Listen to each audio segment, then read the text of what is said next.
Շնորհակալ եմ, արգելի ներկաներ, նախ թույլ տվեք միանալ շնորհավորանքներին, պարոն Բեկարյան, ձեզ և ստեղծագործական խմբին, ով կանգնած այս հերթական հաջողության հետևում, միանալ շնորհավորանքներին այսօրվա օրվա խորհրդի հետ կապված, ապրեք դուք, որտեղ առավոտվանից ամաչելը եք շնորհավորում, գիտեք, մի տեսակ նիտոց շնորհավորես, նիտոց շնորհավորես, ինձ սրտով շնորհավորես, տակը ինչ ես դնում այդ. Եվ այո, երևի իրար հետ որ սենց հավաքվում ենք մի քանի հոգով և պլյուս ավելի շատ ենք ոգի ստանում առայն որ իրոք շնորհավորելու օրա, որովհետև մեր նախնիները, պապերը, հայրերը մեղք չուներ, որ իրենց որդիներն ու թոռները տակ են տվել այս պահի դրությամբ և իրենց սխրանք հաստատ շնորհավորելու է, թե մնացածը ինչ է արվելու, ինչպես Գերանն ասեց, այդ կերևա։ Ռեգալենս պետք չի թվարկել, հիշեք պարզապես մահախոսականի ժամանակ ամբողջությամբ կթվարկեք, հիմա դրա մասին պետք չի խոսել, իսկ իրականում այո ես մեծ ուրախությամբ և պարտությամբ ընդունեցի Կարենի ցանկում հրավերը, առաջարկը խոսելու, միանգամից խոստովան եմ, սա միակ գիրքն է պարոն Բեկարյանի, որ ես դեռ չեմ կարդացել։ Մեր միակն է, որի կապակցությամբ պետք է խոսեն։ Այսպիսի պարադոքս է մեր կյանքը, ինչու միակը, որ դեռ չեմ կարդացել, որովհետև բանտախցով շատ լավ չծիվը էր, այսպես ասած, պարոն Բեկարյանի այդ ամբողջ մատենաշարի մեծ մասը, ու չասեմ պարապությունից, հավեսով, բայց ազատ ժամանակ ունենալով դա ամբողջնել եմ և այսօրվա հերթական հատորը կարդալ չեմ կարողացել, բայց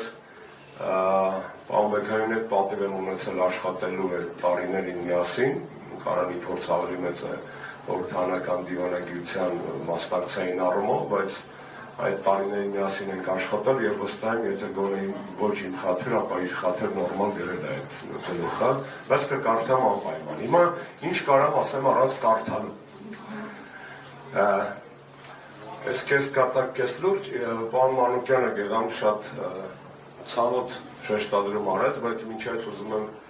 Տիկին Սիրանուշ Հակոբյանի խոսքին անդրադառնալ։ Սիրանուշը Ադրբեջանի նիպին շատ ճիշտ նկարագրեց, կախյալ է,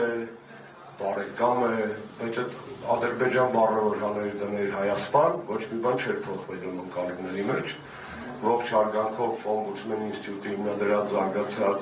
բոլոր մարդկանց հանդեպ, մինչև վերջի երկու օմբուդսմենները, կարող եմ հաստատել, որ Հայաստանում մարդու իրավունքների պաշտպանության ինստիտուտը երևի ամենախեղկատակային և ֆասադային ինստիտուտներից մեկն է, դա ասում եմ որպես տասնյակ մարդկանցից մեկը ով անցել է այդ և մինչև հիմա անցնում է այդ բոլոր գործընթացներով, մենք չունենք այդպիսի անձնավորություն, որի վրա կարող ենք հույս դնել, այո քաղաքականացնում եմ, որովհետև ինքնին մարդու իրավունքների պաշտպանության երևույթը, որ կանոն իրավաբանները հիմա չեն համաձայնի, քաղաքական երևույթ է, այնձամվելա քաղաքական մտքի արդյունքում, դա քաղաքականության հետևանք է, ոչ թե առևտրի, ոչ թե մշակույթի, ոչ թե քաղաքականության հետևանք է առհասարակ մարդու իրավունքների ինստիտուտի կայացումը հարյուրամյակների, հազարամյակների ընթացքում դա ինքնին քաղաքական երևույթ է, հնարավոր չի չքաղաքականացնել, վատ է, որ այո այսօրվա վիճակում մենք առերեսվում ենք այս իրականությանը։ Խորհրդանական դիվանագիտության մասով մի քանի շեշտադրում կարող եմ հավելել այն ինչ որ պարոն Բեկարյանի հետ միասին անցել ենք և տեսել ենք մեր փորձով։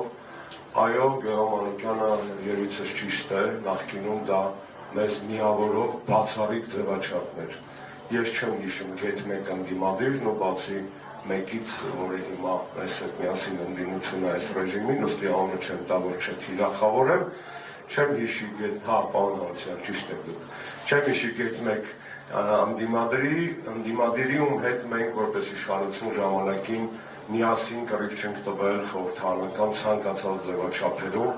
կիսելով իրականում միևնույն օրակարգը։ Ավելին ասեմ, խոստովանեմ սա,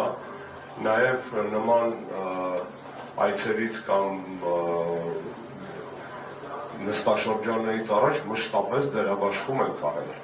Այսինքն մենք հավաքվել ենք պատվիրակությունով և արել ենք դերաբաշխում։ Ու այն ընդդիմությունը, որին ներքին քաղաքական հարցով ոչինչ խնդրել, ասել, ուշել, պահանջել չէր կարող, այդ ընդդիմությունը շատ կոնստրուկտիվ էր եւ մեզանից ոչ պակաս հայրենասեր,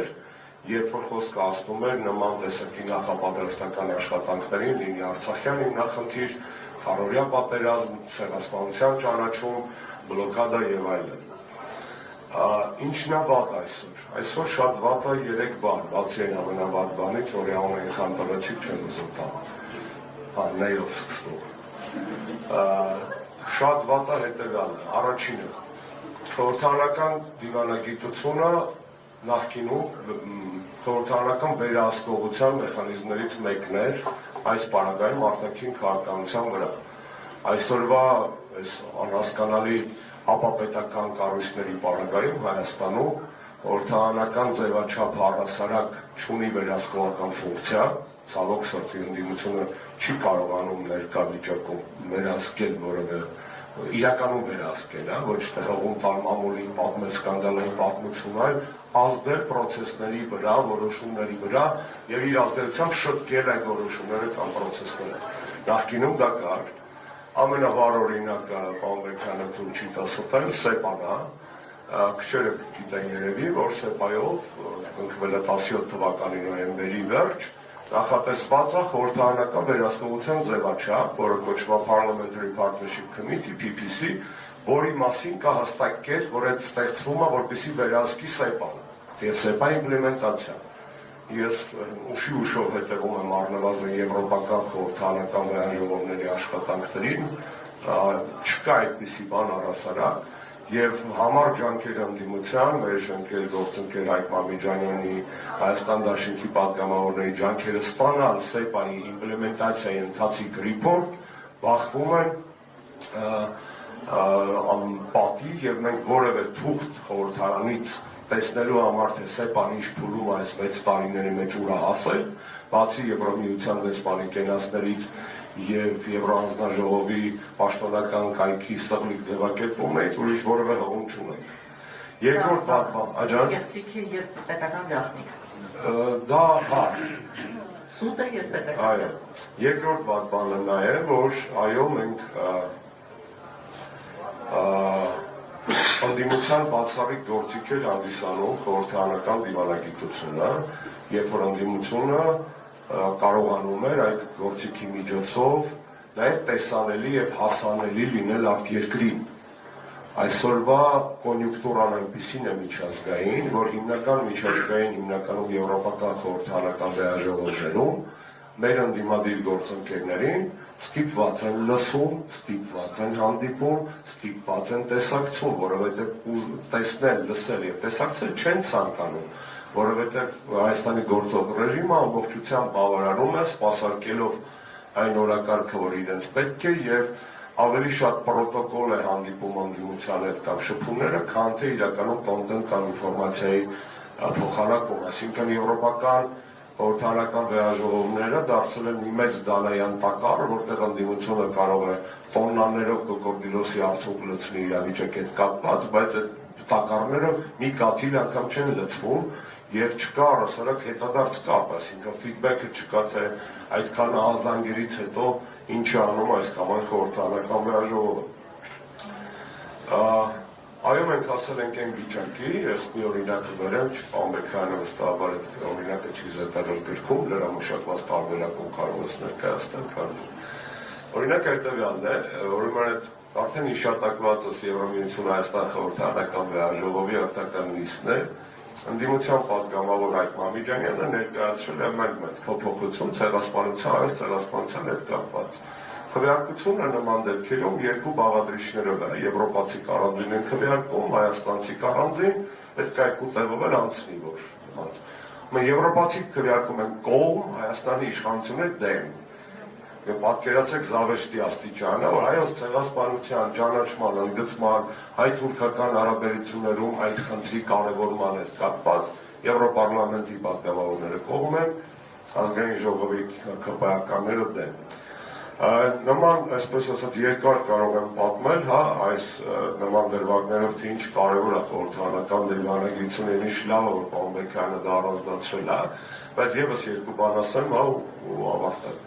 Մյուս առանձնահատկությունը նա է, որ խորհրդարանական դիվանագիտությունը նաև կուսակցական դիվանագիտության կարևոր համընկնող խողովակներից մեկն է, որովհետև խորհրդանում ներկայացված քաղաքական ուժերը սկսում են համագործակցել եվրոպական քաղաքական ընտանիքների հետ եւ այդտեղ կա համադրում բուն կուսակցական գործունեության եւ խորհրդարանական գործունեության, ինչը մեր ժամանակ լավ էր, հիմա վատ է, որովհետև կպայական այսպես գործող խորհրդարանական մեծամասնությունը սպրդել ու ներթափանցել է գրեթե բոլոր քաղաքական խմբեր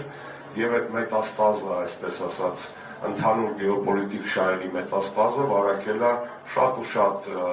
առաջին հայացքից իրար չբռնող եվրոպական քաղաքական ընտանիքներին։ Այս մի առանձնահատկություն եւ մի բան էլ ասեմ ու վերջա, ինչը դուրս եկավ։ Էլ ինչը դուրս եկավ, էլի մինչև կարդալս, այն է, որ գրքում կա տեսլական։ Այսօր Ես պետք է ասեի։ Դու ինձնից երկար կապրես, բայց ես թող դա ասեմ։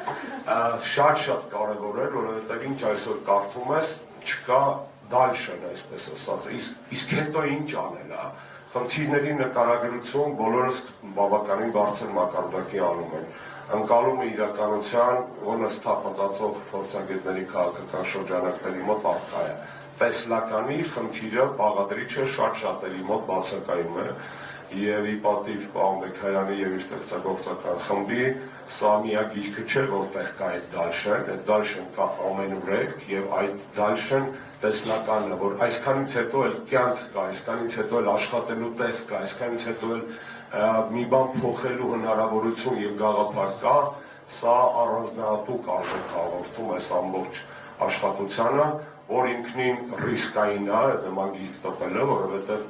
այսօրվա աշխարհին նայում ես, ամեն ինչ փլվում է, բոլոր միջազգային կառույցները փլվում են, ոչ մի բան չի աշխատում, բազմակողմերը, այսպես ասած, դեվալվացվել են, բայց այս իրականության մեջ սա նաև լավատեսության հիմք է տալիս, որովհետև վաղ թե ուշ բազմակողմերը վերականգնվելու են, ինչ որ մեկ այլ գոմեոստատիկ կետի վրա կանգ առնելու եւ նոր ճարտարապետության մեջ այո շատ կարեւոր է հասկանալ, թե ինչպես են աշխատում բազմակողմ ձևաչափերը, բավական կարթ է ինչ խոսել։ Մերսի շատ։ Շնորհակալ եմ զեկույցի համար, պարոն Աշոտյան, ինչպես դուք ասացիք, ես հիմա ձեզ ցույց կտամ